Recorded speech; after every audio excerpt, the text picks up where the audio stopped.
Par Larry Hodgson 11 février 2018. Plantes aux feuilles bizarres, les feuilles qui bougent. Oui, certaines feuilles sont motiles. Lisez plus loin pour comprendre pourquoi. Source, www.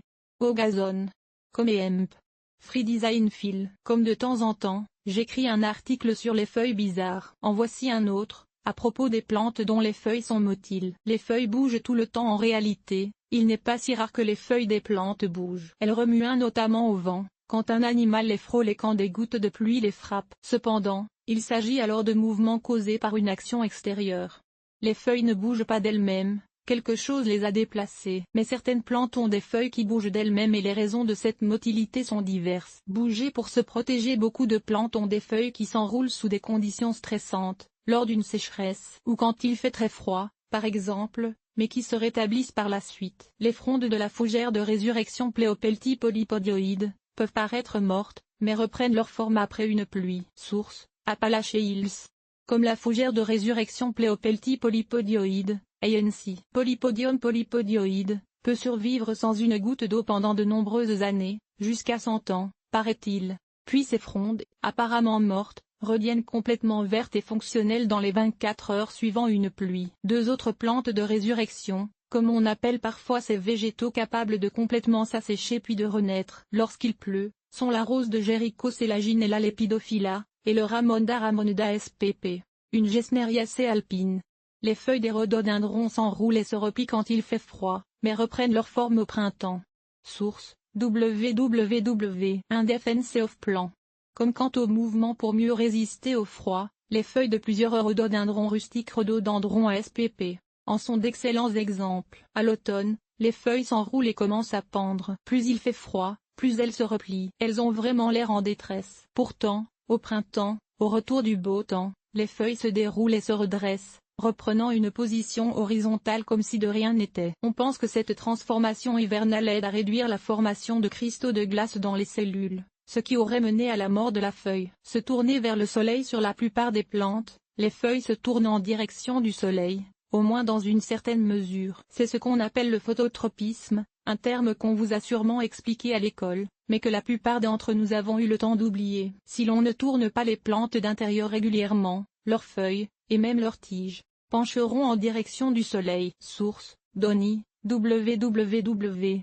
Ouz. Comme si vous transplantez ou déplacez une plante, ou même si vous ne faites que couper une branche en surplomb, les feuilles s'ajusteront, changeant de position pour capter plus de soleil. La correction peut prendre plusieurs jours, voire des semaines, mais elle s'effectue quand même. Le fait que les feuilles se dirigent vers la source de lumière est particulièrement facile à observer à l'orée d'une forêt, où la lumière vient du côté plutôt que du haut, et aussi chez nos plantes d'intérieur, car encore, elles reçoivent surtout un éclairage horizontal. Si l'on ne leur donne pas un petit quart de tour de temps à autre, la plupart des feuilles s'orienteront très nettement vers la source de lumière. Les plantes qui bougent la nuit. D'autres plantes ont la curieuse habitude de replier leurs feuilles la nuit venue. Dans certains cas, elles se replient vers le bas.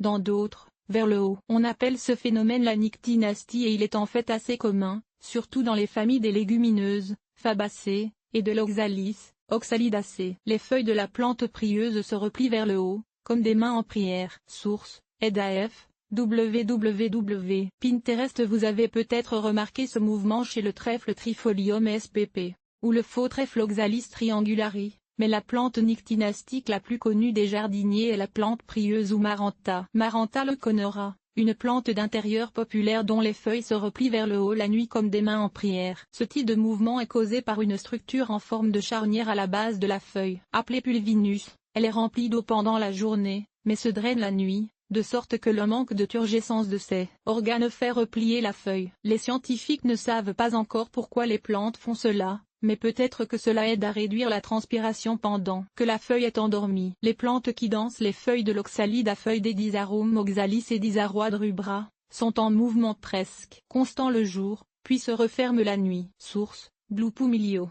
Comme il y a certaines plantes qui, dans des conditions appropriées, vont un peu plus loin que de simplement fermer leurs feuilles la nuit. Leurs feuilles sont aussi munies de pulvinus et oui, elles se referment aussi la nuit, mais de plus, pendant la journée, elles semblent constamment se réajuster. On croit qu'elles le font pour capter un maximum de soleil. Comme le soleil se déplace constamment dans le ciel, sa lumière filtrant à travers des branches surplombantes, cela crée un effet d'ombre et de lumière qui ne cesse de changer. Alors, ces feuilles passent la journée à se repositionner pour attraper le plus de lumière possible. Photo en accéléré montrant comment la plante Quidenscodariocalyx motoriu se remue. Source, Gophicat.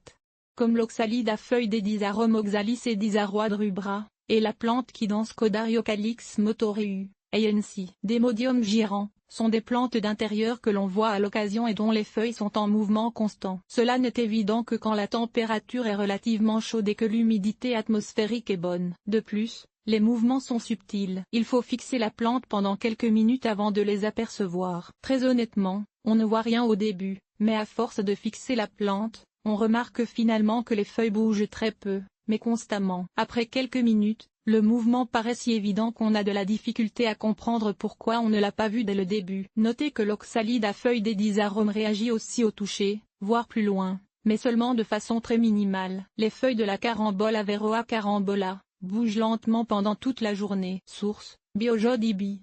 Stri. Si. Edi ou la carambola Averoa carambola, un fruitier tropical de la famille des oxalidacées, a également des folioles qui se referment la nuit et qui bougent visiblement le jour bien que lentement.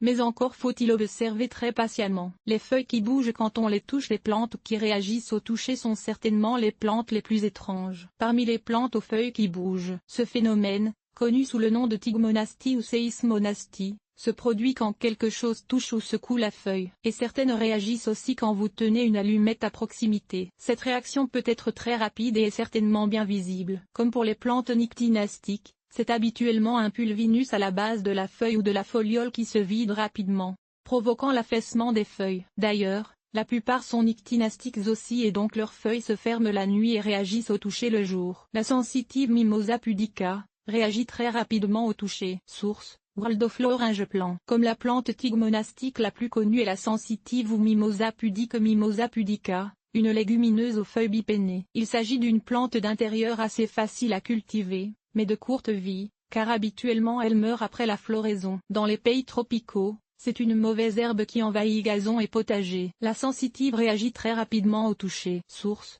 Rishikesh. Wikimedia Commons. Sa réaction au toucher est phénoménale. Un léger contact provoquera l'effondrement d'une seule foliole, mais un contact plus ferme entraînera la chute de l'ensemble de la feuille. Secouer la plante provoquera le repliement de toutes ses feuilles. Et si vous passez un doigt le long de la feuille, les folioles se refermeront l'une après l'autre comme autant de dominos. Si vous laissez la feuille tranquille par la suite, elle se rétablira, mais moins visiblement, l'opération prenant de 15 à 30 minutes. En plus d'utiliser les pulvinus, typique des plantes nyctinastiques, pour faire replier les feuilles et les folioles en les vidant rapidement de leur eau, le mimosa peut transmettre la réaction aux feuilles ou folioles voisines en émettant un courant électrique qui imite le système nerveux des animaux. Il y a aussi une réaction chimique impliquée dans ce mouvement. La sensitive a été très étudiée, notamment par Charles Darwin, qui était fasciné par cette plante pas comme les autres. On pense que la réaction au toucher de la sensitive aide à la protéger du broutage des animaux. Après tout, imaginez la surprise d'une vache qui s'apprête à manger une sensitive d'apparence verdoyante pour découvrir, dès que sa langue touche à la première feuille, que la plante ne semble plus avoir de feuilles, elles se sont repliées, mais présentent plutôt un amas de branches apparemment brunes, séchées, de plus, épineuses. D'autres sensitives s'y aiment. Pudica est la sensitive la plus couramment cultivée. Il y a quelques 400 autres espèces dans le genre Mimosa, à la fois des herbes et des arbustes, toutes sensibles au toucher, bien que certaines soient plus réactives que d'autres. Il existe même une sensitive rustique, zone 5, qui peut être cultivée dans nos plates-bandes comme vivace. M. nutalii. Le Mimosa d'hiver Acacia dilbata n'est pas un véritable mimosa et ses feuilles ne réagissent pas au toucher. Source, information document. Comme il faut faire attention aux plantes portant le nom commun mimosa. En effet, plusieurs autres arbres et arbustes sont ainsi nommés, mais ils appartiennent à d'autres genres et aucun ne réagit au toucher. Ils partagent quand même avec les vrais mimosas, genre mimosa, des fleurs plumeuses et des feuilles pennées similaires et sont aussi des légumineuses. Parmi ces prétendants non motiles, il y a Albizia julibrissin, arbre à soie, et plusieurs acacias, dont Acacia dilbata, mimosa d'hiver ou mimosa des fleuristes. Il y a aussi plusieurs espèces de sensitives aquatiques, les Neptunia spp, qui ont des feuilles bipennées semblables à celles de la sensitive et qui réagissent au toucher de la même manière. Comme leur nom l'indique, elles poussent dans l'eau ou au moins dans des conditions très marécageuses. Biophytum sensitivum. Source, Canrez, Wikimedia Commons moins connu, Biophytum sensitivum, communément appelé sensitive, comme les divers mimosas, est une petite plante herbacée des oxalidacées. Cette sensitive ressemble à un petit palmier et est parfois utilisée comme arbre miniature dans les terrariums et les jardins de fées. Elle est sensible au toucher. Mais c'est aussi une plante qui danse, car ses feuilles se déplacent toutes seules, changeant d'orientation d'après les mouvements du soleil. Enfin, le pois perdrix ou pois sensible Chamaecrista fasciculata, sin. Cassia fasciculata, est une légumineuse annuelle originaire de l'Est des États-Unis de plus en plus cultivée comme plante mellifère, à naturaliser qui a également des feuilles bipennées qui ferment la nuit, et qui sont légèrement sensibles au toucher pendant la journée. Les carnivores à feuilles réactives. L'autre groupe de plantes sensibles au toucher est celui des plantes carnivores ou, plus précisément, insectivores. Les feuilles de la Dionée attrape-mouche Dionea muscipula, agissent comme piège à insectes. Source, Citron CC BY SA 3.0. Wikimedia Commons. La plus connue de ces plantes est la Dionée attrape-mouche Dionea muscipula. Elle est souvent offerte comme plante d'intérieur, bien qu'elle vive rarement très longtemps sous les conditions d'un salon typique, étant incapable de tolérer l'eau du robinet et la chaleur hivernale. J'ai déjà écrit un peu à son sujet dans l'article 5 plantes aux feuilles bizarres. Ces feuilles en forme de piège à ours portent de minuscules poils sensitifs. Si un insecte touche à un poil, rien ne se passe. Cela est considéré comme une protection pour empêcher la feuille de fermer pour des raisons inopportunes, comme quand une goutte de pluie ou une feuille morte la touche en tombant. Cependant, si le poil est touché une seconde fois dans les 20 secondes suivantes, ou si un deuxième poil est touché dans le même délai, cela indique la présence probable d'un arthropode errant et le piège se ferme rapidement, en un dixième de seconde. Après cela, l'insecte est lentement digéré, puis le piège s'ouvre à nouveau, ce qui prend de 10 à 12 heures. Pour en savoir plus sur la délicate culture de la Dionée attrape-mouche, lisez Pas de hamburger pour l'attrape-mouche. Les pièges des utriculaires Utricularia spp. sont généralement aquatiques. Source, Wetland Plan. Co. UK. Moins connu que la Dionée attrape-mouche, les utriculaires Utricularia spp. sont encore plus rapides que celles-ci. Leurs pièges en forme de vessie sont de petites feuilles modifiées, appelées utricules, conçues de telle sorte qu'un vide se forme à l'intérieur de chacune avec un clapet pour garder l'entrée. Si une puce d'eau ou un autre petit invertébré touche le poil sensitif situé à l'extérieur, le piège s'ouvre, aspire instantanément la créature, puis se referme. Cela ne prend que 10 à 15 millièmes de seconde. Cette plante est moins populaire auprès des jardiniers que la Dionée, car son action se déroule plus ou moins hors de vue, sous l'eau, ou même sous terre dans un sol détrempé, car les utriculaires sont des plantes aquatiques ou de marécage. Les feuilles de Drosera capensis s'enroulant autour d'une mouche prise au piège. Source, Noah Ellard, Wikimedia Commons. D'autres plantes insectivores ont aussi des feuilles motrices. Certaines espèces de Rosoli Drosera spp. ont des feuilles qui s'enroulent autour de leur proie après que cette dernière se soit fait prendre par les poils collants qui les recouvrent. Mais cela se produit si lentement que vous aurez besoin d'une vidéographie en accéléré pour remarquer le mouvement. Les feuilles de Grassette Ping ou Wicula spp. s'enroulent aussi légèrement lorsqu'elles capturent une proie, mais leur mouvement est encore moins impressionnant que celui des Rosoli. Des feuilles qui bougent, une des petites surprises de Mère Nature. Nos partenaires locaux.